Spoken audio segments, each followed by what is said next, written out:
A motion of no confidence against City of Tshwane Speaker Mncedi Ndzwanana is gaining momentum, but the council speaker says he has every right to chair a planned council meeting tomorrow to debate the motion. For more on this, we're now joined by ANC's Tshwane Region Secretary, George Matjila. Good to have you, and thank you very much for coming on tonight. Court action trying to bar the speaker from sitting in this motion of no confidence. Why would a speaker want to sit in a motion of no confidence against him? I mean, there's clearly a conflict there.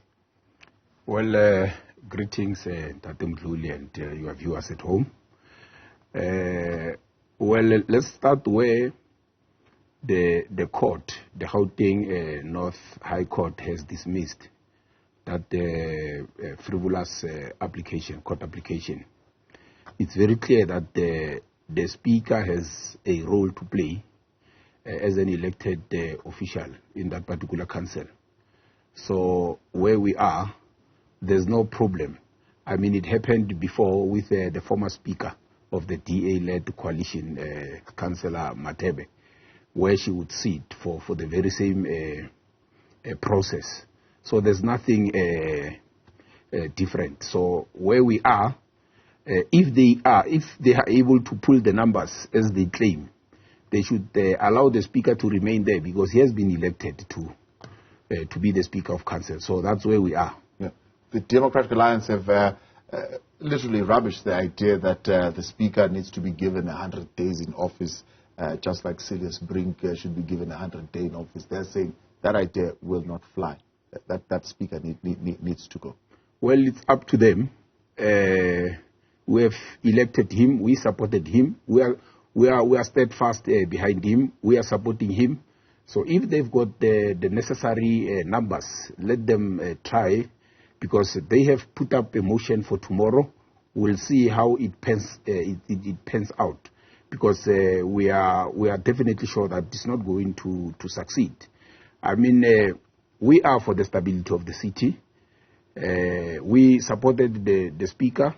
The mayor is elected, and we don't want the situation whereby it's going to be motion after motion, because after they put a motion against the speaker that we have elected, we'll do the same. I mean, there are one councillor down who have just won the by-election in Ward 105, overwhelmingly so. The support has grown, because we have always said that the DA has damaged the city, and the outcome of the by-election in Ward 105 has reaffirmed that particular position. So we will see. We have wanted a city that is stable, so that we are able to provide the services to our people. But the DA is playing politics, and at a later stage, the ANC will be blamed for all this. You see, because if they start by doing this thing of pulling him down, we are going to do the same. Now, you raise the issue of a DA being councillor down. That seemingly is also in dispute, because there's a councillor there that apparently resigned, but has now decided to withdraw that resignation. Well, in law, it does not work like that. A resignation is a resignation. You can't resign it willy-nilly. I mean, there's a precedence to that. They tried it with the former executive mayor, Randall Williams, and they could not succeed. He has resigned. A vacancy has been declared with IEC. So Councillor Becker is no longer a councillor. So they are one man down, we are one man up. So, and remember, they've just put in a mayoral committee that is not favorable to them. So they are imploding. So anything can happen.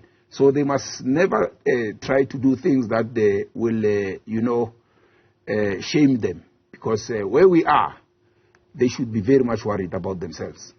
So is that going to be a point of deterioration tomorrow? The fact that the councillor will probably show up in that meeting? Well, we operate within the framework of the law. If he's a law-abiding citizen, he would know that he has resigned. So you don't resign and you just think that you can do as you wish. You resign and you avail yourself again. It does not work like that. So a vacancy has been declared by the IEC. which is a Chapter 9 institution, which need to be respected. So we are hopeful that Councillor Becker understand that the implication for him to want to come to council while he has resigned and his resignation has been accepted. So how are you going to navigate this question then? Because the DA whip of council, Christopher Ndehever, says he has not processed any resignation. Well, it's not him who does that. I think the city manager has been dealing with such, hence he has declared the vacancy. So the resignation letter has been tendered and it has been accepted. It's a question of people who are having a lot of problems that they are unable to resolve on their own. So they are trying tricks that will not work with us, because we are for the law and we think we are within the rule of law, that once that has happened, it should be respected, because all of us, I mean, they claim to be respecting the law more than any one of us. So we'll see what they try to do. But one thing for sure is that there's vacancy in Ward 103, and it's a ward councillor. So it means it's not something that can be resolved within no time. Yeah. It's a matter that will have to wait for the IEC to prepare themselves. It will take almost 90 days. You see, so for 90 days, they are vacant. Yeah. So do you think they miscalculated here, and they saw their miscalculation, and they want to rescind that presentation? Well, it's not a miscalculation. It's an organization. It's a party that is imploding from within. I think as they were trying to, affirm smaller parties like your IFP with that single seat, they, in the process, marginalize their own.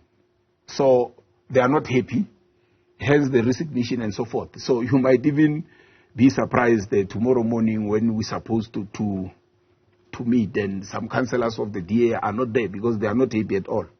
Cedar Spring just came in. I suppose he's dealing with one of the biggest issues now. It looks like there could be some criminality, tampering with the pylons, that ended up in the disaster that is currently going on in Mamelodi. How is he handling that? Well, I don't think it is properly handled.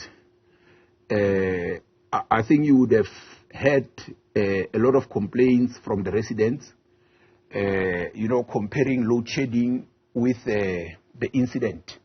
And most of them saying load shedding is better because they are being informed continuously.